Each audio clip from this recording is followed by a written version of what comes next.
Good morning everyone. এখন বাজে রাত্রি 3:30 পৌনে 4টে মতন। আমি উঠেছি অনেকক্ষণ, রাত্রিরে উঠে ঘরদোর মুছে চান টান করে রেডি হয়ে গেছি, কারণ আজ হচ্ছে ছট পুজো। তো ছট পুজোয় প্রতি বছরই যাওয়া হয়, তো এই বছরটা না কি জানি শরীরটা খুবই খারাপ, আগে থেকে ঠান্ডা লেগেছিল। তো বেলা হয়ে গেছে, বৌদিরা ডাকছে, কেননা বৌদিদের সাথে প্রতি বছর ঘাটে যাওয়া হয়। তো চলো এবছরও রেডি একদম। তো সকাল সকাল একেবারে সিম্পলভাবে সেজে রেডি হয়ে গেছি। তো বৌদিদের সাথে যাব গঙ্গার ঘাটে ছট পুজোর যে শুভ আরাক যেটা বলে, সেই শুভ আরাকের আমাদের জল দিতে হয়। শুভ আরাক মানে সকালবেলা যে সূর্যদেবকে জল অর্পণ করতে হয়। তো চলো যাওয়া যাক বেশি দেরি না করে। এখন বাজে ওই 4:30 মতন। আমরা বেরিয়ে পড়েছি বৌদিদের সাথে। বৌদি আগে আগে যাচ্ছে বৌদির 2 মেয়েকে নিয়ে, আর আমরা যাচ্ছি পিছনে পিছনে। বৌদি আছে, বৌদির হাজবেন্ড আছে, পাশের বাড়ির কাকিমা কাকা তারা রয়েছে, এবং বৌদির যে যা তারাও রয়েছে সঙ্গে। সবাই একসাথে আমরা যাচ্ছি আমাদের এখানে একটা আশ্রমটার নাম হচ্ছে লাল বাবা আশ্রম। এখানে একটা আশ্রম বলতে মন্দির আছে, এবং মন্দিরের মধ্যেই আছে একটা বিশাল বড় পুকুর। সেই পুকুরে প্রত্যেকটা পুজোর নিয়ম কারণ হয়, তাই ছট পুজোটা প্রতি বছর এখানে আমি বৌদিদের সাথে আসি। এবং এখানে এই ছট পুজোর নিয়ম অনুযায়ী এখানে মেলাও বসে, ছোট্টখাট্টো বাচ্চাদের খেলনা, এবং সুন্দরভাবে এই আশ্রমটা সাজানো হয় লাইটিং দিয়ে। আর এখানে মানুষের প্রচুর ভিড় হয়, কারণ অনেক দূর দূরান্ত থেকে মানুষ আসে এখানে পুজো করতে। এখানকার এলাকারও মানুষ থাকে, এবং দূরের এলাকার মানুষও এখানে আসে পুজো করতে। তো এখানে নিয়মটা হয়তো তোমরা ছট পুজোর জানো। এখানে ছট পুজোর নিয়ম ভীষণ সুন্দর। যেমনি আমাদের দুর্গা পুজো, সেমনি আমাদের হিন্দুস্তানিদের মতে ছট পুজো। আমাদের দুর্গা পুজো যেরকম 5 দিন ধরে হয়, সেরকম ছট পুজোটাও ঠিক 5 দিন ধরে হয়। প্রথম দিন হয় লাউ ভাত, দুবেলা লাউ ভাত বা তরকারি দিয়ে সেদিন ভাত খায় যারা উপোসীরা থাকে, এবং তার সাথে তার পরের দিনকে সারাদিন উপোস করে রাত্রিবেলা খায় ক্ষীর রুটি। তারপরের দিনকে সারাদিন উপোস করে কুলো নিয়ে তারা ঘাটে যায়। সেখানে ঘাটে পুজো করার পর সারা রাত তারা ঠেকুয়া এবং তার সাথে কুলো টুলো সাজিয়ে তার পরের দিন ভোরবেলা আবারও তারা ঘাটে যায় কুলো নিয়ে গিয়ে শুভ আরাক এবং সন্ধ্যা আরাক, মানে বিকেলবেলা যেটা বলে সেটা হচ্ছে সন্ধ্যা আরাক, আর যেটা মানে সকালে যায় সেটাকে বলে শুভ আরাক। সকালবেলা সূর্যদেবকে জল এবং দুধ দিয়ে কুলোর সামনে জল দিতে হয়। আমিও নেমেছিলাম জলে বৌদিদের সাথে, কারণ বৌদি একা পারছিল না, তাই আমিও নেমেছিলাম, পাশের কাকিমা নেমেছিল, বৌদি ছিল, বৌদির হাজবেন্ড ছিল। এবারে প্রচুর ভিড় ছিল, বেশ ভালো লাগছিল। আর এই রিচুয়ালটা আমার ভীষণ ভালো লাগে। আমাদের পুজো দেওয়া কমপ্লিট, বৌদি উঠে পড়েছে ডাঙায়, মানে ও জল থেকে উঠে গেছে, বৌদির পুজো কমপ্লিট হয়ে গেছে। আর এবারে আমরা যাব বাড়িতে। এই শুভ আরাগে খুব সুন্দর আমার নিয়ম। এখানে নিয়ম হচ্ছে সকালবেলা পুজো শেষ হওয়ার পর আঁচলে প্রসাদ দেয়। সেই আঁচলের যে প্রসাদ, সেই প্রসাদ কিন্তু কোনো বাচ্চা বা বাড়ির লোককে দিতে নেই। এই আঁচলের প্রসাদটা তোমরা নিজেরাই খাবে। তা আমি বৌদির সাথে কাজটা জলে নেমে জল দিয়ে ওখানে চান টান করে আমিও উঠে পড়েছি। চলো, বৌদিরও পুজো হয়ে গেছে। জলের যে নিয়মটা ছিল সেই জলের নিয়মটা পুজো কমপ্লিট হয়ে গেছে। এবার বৌদি হুমার দেবে।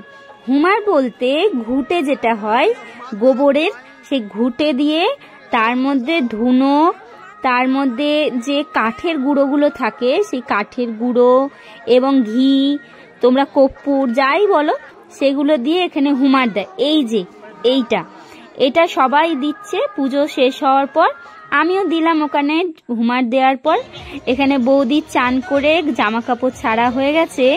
তো 2-3 দিনের উপোসে বৌদির চোখ মুখ বসে গেছে, সেটাই বৌদি বলছিল।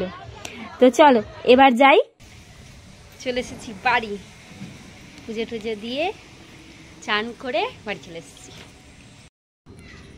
Good morning everyone. তো ছট পুজো আজকে লাস্ট দিন। তো ঘাট থেকে চলে এসেছি ছাদে জামা কাপড়গুলো মেলতে, কারণ ওখানে চান করেছিলাম ঘাটে। তো সেই মেলতে এসেছি, এসে দেখছি আমাদের গাছে প্রতিদিন ফুল ফোটে আর পচে যাচ্ছে ফুলগুলো। দেখো কত সুন্দর লাগছে, প্রায় দিন মেয়ে নিয়ে যায়, কিন্তু আজকে এসেছি আমি ছাদে সকালবেলা। এখন বাজে প্রায় 7:30 মতন। দেখো দেখাচ্ছি, এই দেখো আমার মেয়ে এসছে শিউলি ফুল তুলতে।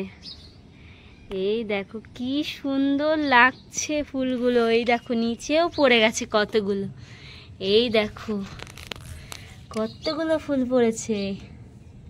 এগুলো রাত্রিবেলা ফোটে তো তাই জন্যে। ওই দেখো টুপ টুপ করে পড়ছে, টুপ টুপ করে। এই দেখো কি সুন্দর, এই দেখো এখানে একটা পড়েছে, এই দেখো কি সুগন্ধ। চলো ভগবানের চরণে অর্পণ করি। কি সুন্দর দেখেছো? আমার টাইম গাছের ফুলগুলো হয়তো হয়ে গেছে। দেখো আবার টাইম গাছেও ফুল ফুটেছে, চলো দেখাই। এই জায়গাটা একদম জঙ্গল। এই দেখো দেখি, এই দেখো টাইম গাছে ফুল দেখো, এই দেখো, এই দেখো আমার মেয়ে তুলছে একটা করে। এটা আমি বসেছিলাম। হ্যাঁ আমার মেয়ে বসেছিল, জঙ্গল হয়ে গেছে ড্রামটার ভিতরে, ড্রামটা কেটে দিতে হবে নাহলে অসুবিধা হচ্ছে। বাজি পড়েছিল এখানটা। চলো যাই ভগবানকে দেখি, দিয়ে দিই যে সূর্যদেব মাথার উপরে শিউলি ফুল ফুটেছে। বাহ সুন্দর লাগছে, ফুটেছে ছুটকো ফুটেছে। চলো দিয়ে দিই ভগবানকে। শিউলি ফুল ওই সব 3টে ডালে ফুল ফুটেছে, আজকে একটু কমই ফুটেছে। কেন করছিস মনা? নিচেও হয়েছে, এই দেখ নিচেও ফুটেছে। দেখো ফুটেছে হালকা হালকা। কি সুন্দর সুগন্ধ, রাত্রিবেলা সুগন্ধে মাথা একদম নাক দেয় না, হাট পাগলি। দেখো আমার ছোট্ট একদম গাছটা, ছোট্ট কটা ডাল, তাও আবার মরা মরা ডালে কটা ফুল ফুটেছে। কিন্তু যখন সকাল হবে আপনারা বিশ্বাস করতে পারবেন না, এইটুখানি গাছে এত এত ফুল ফোটে আমাদের। হ্যাঁ কালী পুজো চলে গেছে, সবার বাড়িতে এখনো লাইট জ্বলছে। কালী পুজো, দীপাবলি, ছট পুজো, ভাইফোঁটা সব চলে গেছে। আর রাত্রিবেলা এসেছি জামা প্যান্ট আনতে, কারণ এটা কম্বলটা এখনো ভিজে। চলো যাই ঘরে, মেয়েটাকে পড়তে বসাই। পটাকা বানাবে কি করে জানেন বন্ধুরা? পটাকা কি করে বানায়? এই যে প্রথমে পেপারটাকে ফোল্ড করে দিতে হয়, এমনি করে দিতে হয়, তারপরে এটা আঙ্গুল দিয়ে কিন্তু এমনি করে ফোল্ড করবেন না, আঙ্গুল দেবেন নিয়ে তারপরে ফোল্ড দেবেন, এমনি করবেন নিয়ে তারপরে এমনি করবেন নিয়ে আওয়াজটা কত জোরদার হয় দেখুন। ওরে বাবা, দেখলেন? দেখেছো কত সুন্দর কাজ শিখিয়ে দিল সবাইকে। আমি জামা প্যান্ট তুলে নি, আমার সব তোলা গেছে, এটা ভিজে আছে, এটা দড়িতে দেব। চলো যাই। দেখো কত ফুল ফুটেছে।